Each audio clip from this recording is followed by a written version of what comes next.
Hello বন্ধুরা, তো কেমন আছো সবাই? আশা করি সবাই ভালো আছো। তো বন্ধুরা, আজকে আমরা জানবো বাংলাদেশের অভিনেত্রী সাদিয়া আইমনের জীবন কাহিনী। তো বন্ধুরা, ভিডিওটি লাইক দিয়ে ভিডিওটি শেষ পর্যন্ত দেখার অনুরোধ রইল। তো বন্ধুরা, সাদিয়া আইমান হলো বাংলাদেশের একজন সুন্দরী অভিনেত্রী। তাকে নাটক ও সিরিয়ালের মাধ্যমে অভিনয় করতে দেখা যায়।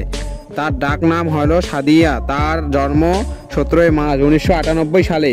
তার বয়স 25 বছর এবং জন্মস্থান বরিশাল। তিনি ইস্ট ওয়েস্ট ইউনিভার্সিটি থেকে পড়াশোনা করেছিলেন। সাদিয়া আইমন অভিনয়ে যোগ দেন 2019 সালে 2BY নাটকের মাধ্যমে। এছাড়া কবি ও কুসুম নাটকের মধ্যে অভিনয় করতে দেখা যায়।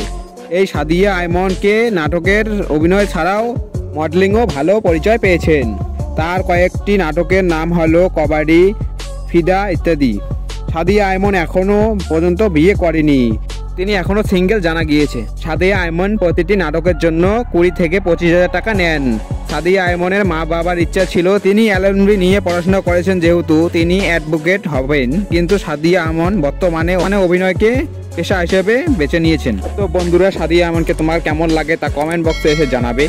এই ছিল আজকের ভিডিওটি ভালো লাগলে ভিডিওটি লাইক দিয়ে চ্যানেলটি সাবস্ক্রাইব করে পাশে থাকবেন। দেখা হচ্ছে পরের ভিডিও। ভালো থাকবেন, সুস্থ থাকবেন, ধন্যবাদ।